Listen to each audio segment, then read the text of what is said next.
Hello, I'm Bob Ackerman, the editor-in-chief of Signal Magazine, and welcome to our Signal Media Executive Interview. Our guest today is Ben Leo, CEO and co-founder of Fraym. Ben, welcome. It's great to be here. Thanks for having me. Let me ask you about your company and about your services.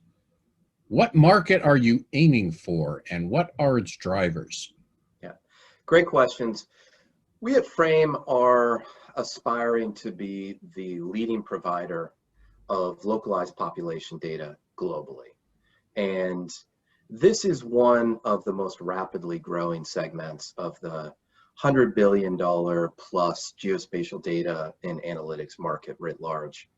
And fundamentally, our mission is mapping humanity down to the neighborhood level. And to do that in a way that maintains the privacy of individuals, which is paramount and will continue to be so. And if we think about some of these drivers, I mean, it's a really big market with a range of different solutions and challenges. And there's really four things that we think of at Fraym every single day, Bob, and that inform the kinds of capabilities and solutions that we're bringing to bear. The first, no surprise, given how topical it is. It's global pandemics, preparedness, response, and other kinds of, or other issues related to disease eradication. That ain't going anywhere anytime soon. Massive challenge. Second is global power competition, which increasingly is dominating government to government relationships and dynamics, particularly when we're talking about global or regional powers. The third topic or driver is around systemic inequality and insecurity. And this is a trend, a driver that continues to affect both the developing world and the developed world in both common and unique ways. And the last one is around climate impact and vulnerability. And what we know is that for each of these mega trends or drivers or challenges, the solutions are each going to require really deep insights and analysis into how each of these challenges affect people and communities. And if we think about the U.S. And the government and private partners, we're really darn good at observing things, physical objects from space using satellite imagery.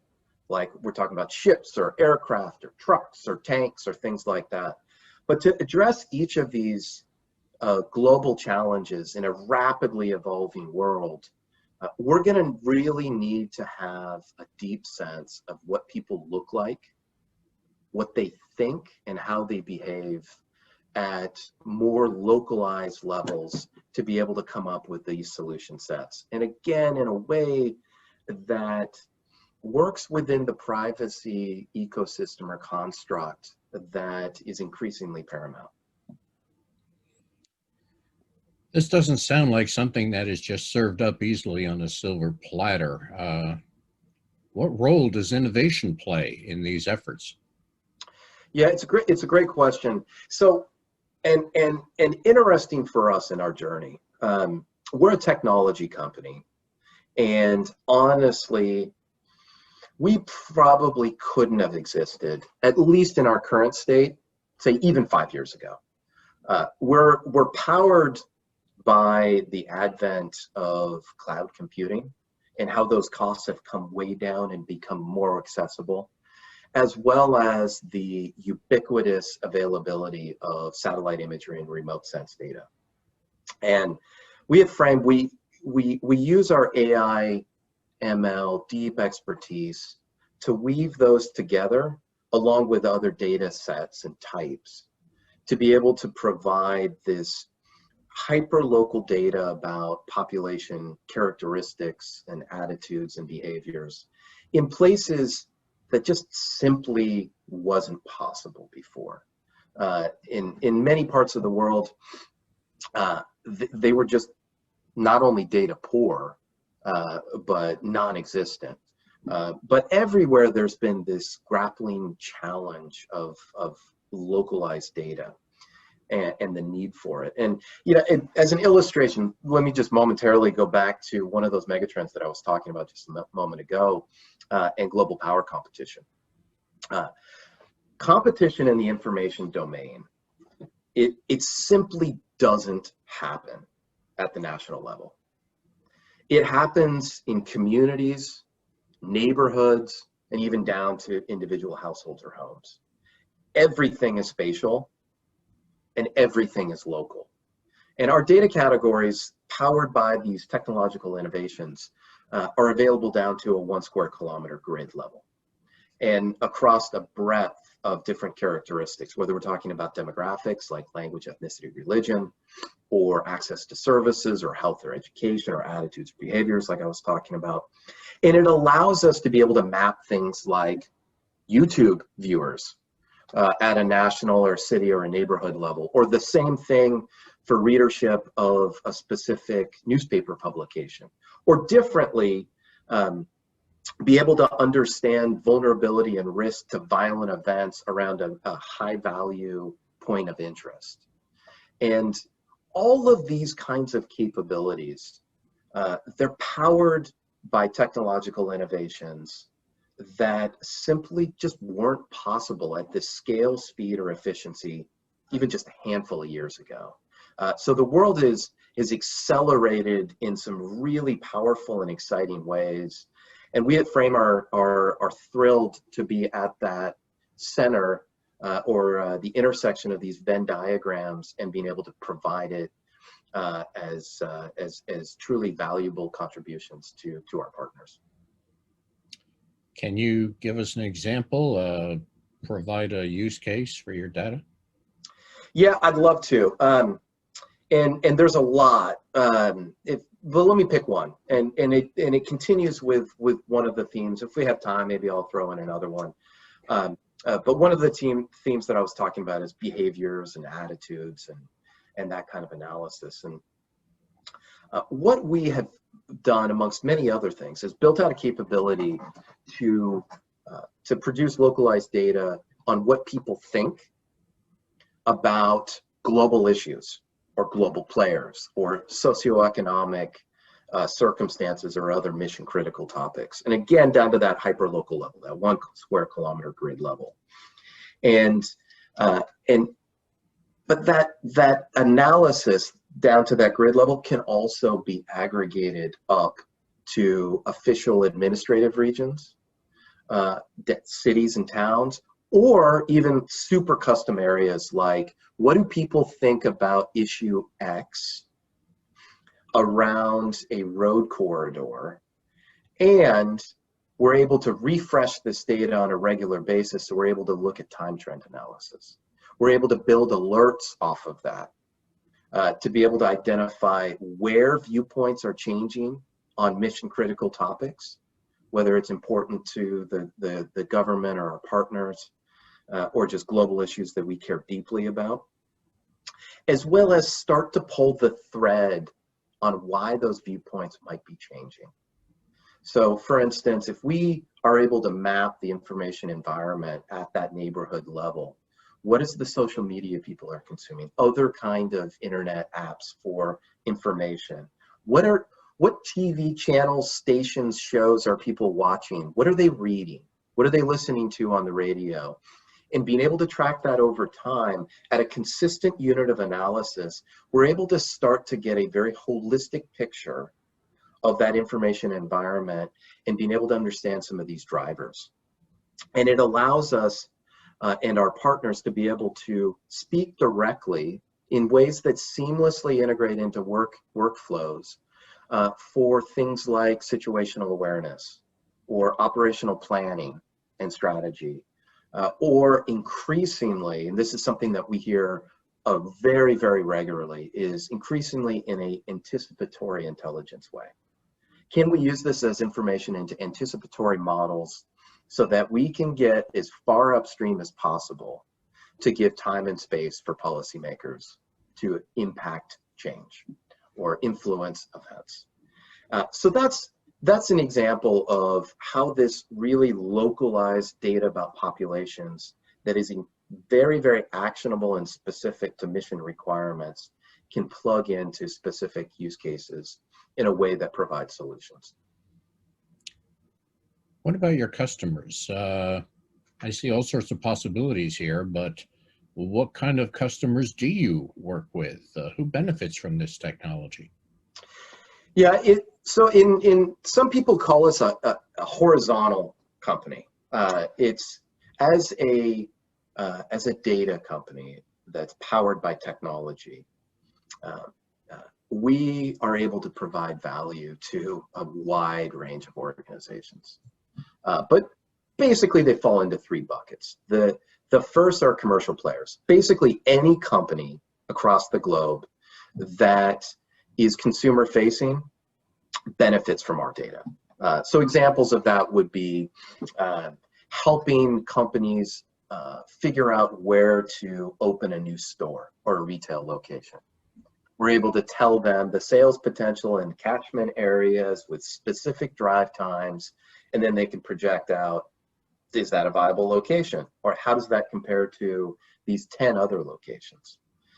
Lots of companies have used us in that way. Global development agencies use us a lot, whether it's the World Bank or USAID or the UN or foundations. They use us, our data, and some of the analytics that sit on top of them to figure out where to target their interventions and projects, where there are concentrations of people that, for instance, lack access to safe drinking water, and where can they move the needle the most if they focus there, as well as monitor the impact and success of their project over time. So that's the second major bucket of organizations that we support. And the third are around national security. So a lot of the things I was talking about up until now. A range of agencies and organizations and teams use us for the kinds of things that I was talking about: situational awareness, operational planning, anticipatory models, figuring out where risk of violent events is the greatest. And for instance, where is Boko Haram likely going to attack in the future based upon community characteristics and the environment in which they live? Those are all the kinds of anticipatory applications that Fraym has. So we work with a lot of different organizations, and the data is the same, interestingly enough. They want the same kind of data, they just have a different lens or a different set of questions that they're trying to apply that data and those foundational capabilities to. So we're really proud of the breadth of players that we help succeed. Your comment, the data is the same. Obviously, you were referring to among your different customers, but that struck me, reminded me of the fact that, frankly, there are other GeoInt firms in the marketplace. What sets you apart from what they do? Yeah, it's a great question, Bob. So we are you're right, there's a bunch of players that do a variety of different things and support a variety of different mission sets. We're the only player that provides localized data on populations at scale and breadth of what I was talking about. So simultaneously down to a neighborhood level, but across an entire country or an entire region at a single go. We drop all of that data simultaneously to our customers, and it becomes foundational information on these populations that get plugged into a whole range of different activities. And the other players that are out there, in a lot of different ways, we view as complementary, actually. And let me give you a couple of examples. So one would be microtask companies. So I shorthand call these the Uber for survey enumerators, using a phone app to deploy people to specific locations to get observational data. Is there a protest in front of a building? Is a particular product available in a marketplace at what price? Are we seeing inflation? There's a range of companies that do this, the micro test companies. We view them as very complementary. They're able to get additional contextual information that sits on top of our foundational content. Another category, which takes a very different approach to understanding behaviors, are the companies that mine social media, and they're trying to provide information on fast-breaking events to give just a little bit of timing edge, or are tracking sentiment and moods using natural language processing, or NLP. A lot of that is actually not spatially tagged. It's when we're talking about fast-breaking events, absolutely, you know a location. But when a lot of the applications on the mood or sentiment is national. And so again, we view it as very complementary, whereas we're able to get really neighborhood by neighborhood level viewpoints on global issues or global players. You're also able to supplement that with what are people saying about those global issues or those global players. And so in a lot of ways, it's a hand in glove fit to provide a comprehensive set of solutions to mission sets. So we don't really view them as competition. We view them as complementary to be able to provide value to the same sets of customers and organizations. When it comes to information like that, usually a leading question is how much of the enabler is technical and how much is cultural? Technical, of course, would get into proprietary information, but how does your team address the cultural aspect? Well, it's something that is central in a lot of different ways, and one of the things that we find to be particularly powerful in our machine learning algorithms, particularly if we're thinking about the viewpoints of global issues, players, etc., is we are populating those models with hundreds of human characteristics, whether it's language, ethnicity, religion, again, the kinds of media people are consuming, and all of those have at least some level of cultural specificity. And we find, as we all would expect, that there is a significant amount of spatial variability. You see certain kinds of cultural characteristics in some places in greater concentrations than others. All of our models pick that up as predictors or drivers of particular viewpoints. For instance, favorability towards player X or player Y. So it's a way where it is 100% feeding in, and oftentimes those pop as some of the biggest predictors inside of our machine learning models. How much of this is influenced by your company personnel? If I may be forgiven for using the term Fraym team. Well, now that you bring the team up, so we're really proud of our team. We've built a really diverse set of folks, and when I say diverse, I mean in all aspects. I mean of experience, viewpoints, all these kinds of backgrounds, and we've actually been really, really deliberate about that in our hiring process, in our retention, and our promotion process to make sure that we maintain that diversity in all aspects. Because fundamentally, I have the most intense of conviction that kind of diversity, when brought together, is how magic happens. That's how we get our best innovation, creative solutions, and new capabilities. And we've been really, really successful over time of attracting really intellectually curious people who are whip smart and really creative, and empowering them to come up with new ways of doing things or thinking about things. And a lot of our innovation is purely homegrown on team or self-initiative. So if we think about our capabilities, what we're doing, the kind of data and foundational content that we provide, it's all about our team. It is all about our people. And we recognize that, and we deliberately cultivate it. All right then. Well, Ben Leo, thank you very much for sharing your insights at your company. Again, this is Bob Ackerman of Signal Media. You've been watching a Signal Media executive interview. Thank you for joining us.